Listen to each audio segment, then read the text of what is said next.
Hello, I am Upside Hans, and this is Nibbles the clown. And you might be wondering, this just looks like a normal SVI clown, like all the others. There's like 100 of these. Oh no, but on the contraire.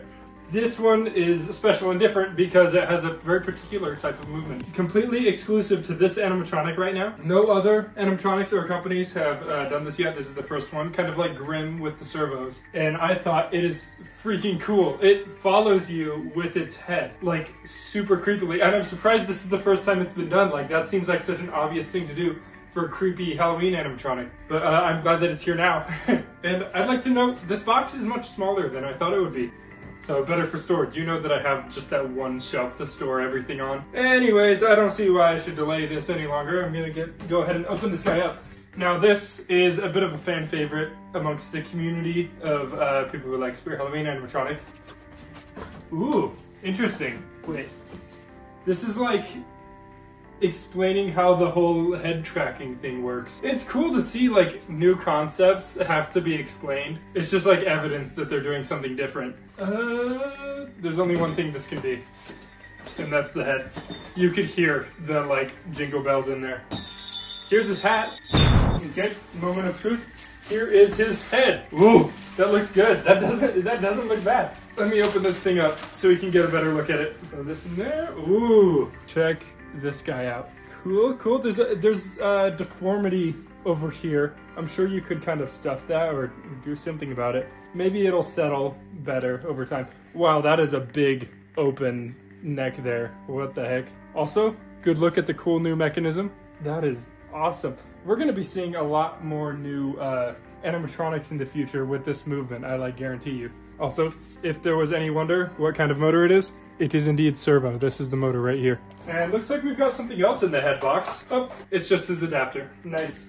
Okay, head box, leave the premises. We've got foam to unpack. Lots.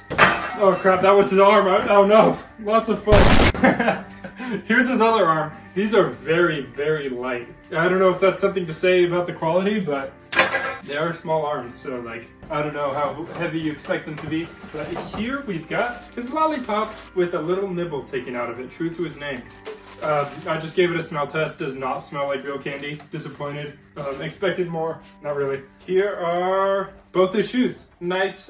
This is just your standard SVI, super thin plastic shoes. I'm hoping that more and more clowns in the future will use more solid shoes because these get cracked so easily. Okay, here we've got his hand, his pointing hand, although it's not pointing for some reason because he just kind of goes, I see you! But yeah, you could put something in his other hand, I guess, to open like a Lego hand. Put a drink in there. He'll just like spill it when he puts it down. Here is his main mechanism area, complete with his control box. Cool. Okie dokie. Next up we've got more cardboard. His waist, very, very simple. You know, I'm used to the waist having like a body turn, and so this is just like the bare minimum right here. You know what? I'm gonna cheat a little bit. I added the waist on right there. Here we've got a spine piece, pretty standard. This will be very hard to put on though, because look, the prongs are in line with the rest of the spine. How am I gonna put that on? I'm gonna have to bend it. We've got his clothes, nice pom-poms. Let me just pull it out of the packaging. Nice. More cardboard.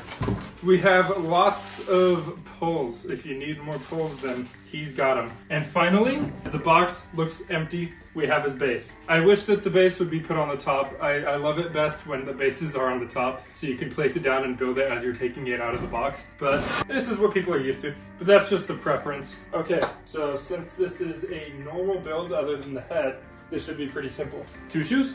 We have here a lot of holes.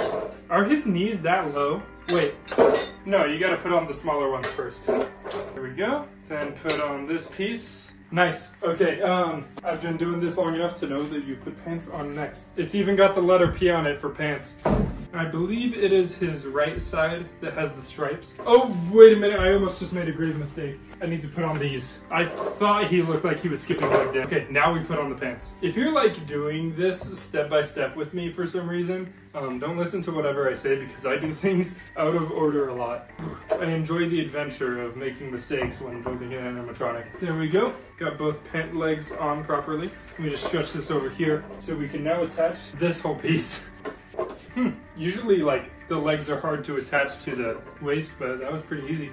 Let's just put its elastic over the hip loop. I'm going to add his spine, as hard as that may be. Oh, never mind. There's like, I don't know why I didn't think of this. It's got a space in the middle right here, so it just allows that middle piece to go through.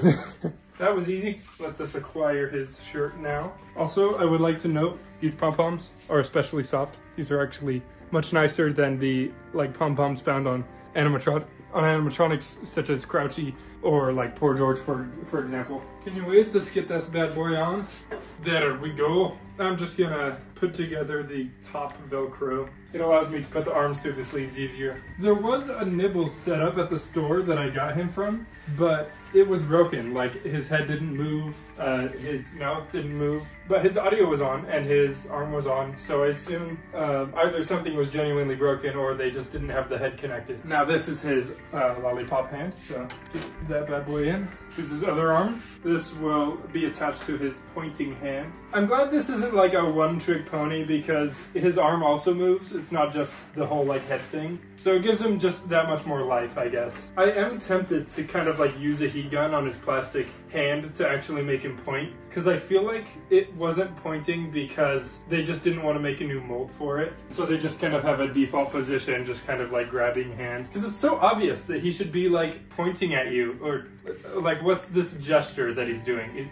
Anyways, let's mount his head on here. It's a square snap lock pull to like attach his head. It's kind of cool, very, very secure. Okay, now we're on to putting the finishing touches on. There we go, and we got his hat. Dang, this is really tight. Okay, there we go. I think that looks pretty good. Now, the last thing I've got to do is attach all the wires and then get him going for a demo. Time to connect him. I see you! That is so mean. You can't escape my gaze, so why don't you come a little closer and let's play a game. If you win, you'll get a prize. If you lose... I'm too fast for him. Well, don't say I didn't warn you. I've been watching you for a while now. I hope you don't mind.